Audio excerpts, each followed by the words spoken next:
We begin in Ukraine, where we are getting a clearer picture of just what the new interim government will look like.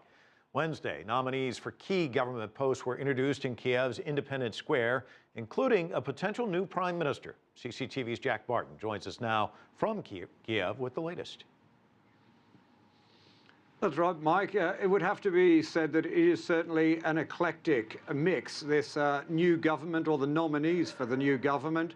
And it also very much represents the will of the demonstrators who've been saying all along that they wanted a say in who was in this new government. Amongst them, we've got the MC, who has been down on the stage behind me for the past few months, emceeing all the events there, now nominated for the Culture Ministry. Also, there's a journalist, there's an automobile repair shop owner, but the most experienced candidate would certainly be Arseniy Yatsenyuk, who was a key protest organizer, but he's also been the minister, the economic minister, foreign affairs minister, and he was also the head of the central bank here for a while.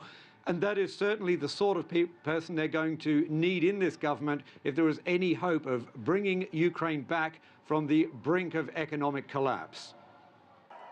Nominees for Ukraine's new government were presented to tens of thousands of people at Kiev's Independence Square. The crowds responded with cheers or booing. Former Economy Minister Arseniy Yatsenyuk got a mixed reception, but will have his prime ministerial nomination voted on by Parliament on Thursday. The new cabinet will have to tackle a collapsing economy and ongoing divisions. Earlier, Crimean police struggled to separate rival angry crowds. On one side, those who oppose ousted President Viktor Yanukovych, many of them Muslim Tatars who were persecuted in Soviet times. Crimea Tatars are from here and were literally deported on May 18, 1944. And we will not let anyone make decision about Crimea status without our consent. Facing them were locals who identify themselves as Russian and who now want Crimea to be absorbed by Ukraine's neighbor. One man was crushed to death as the two sides came to blows.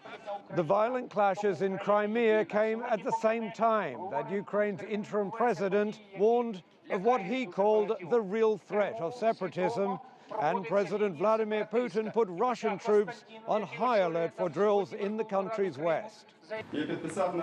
In the capital, the Ukraine parliament also announced that the state security forces known as Berkut that were involved in the recent violence would be disbanded.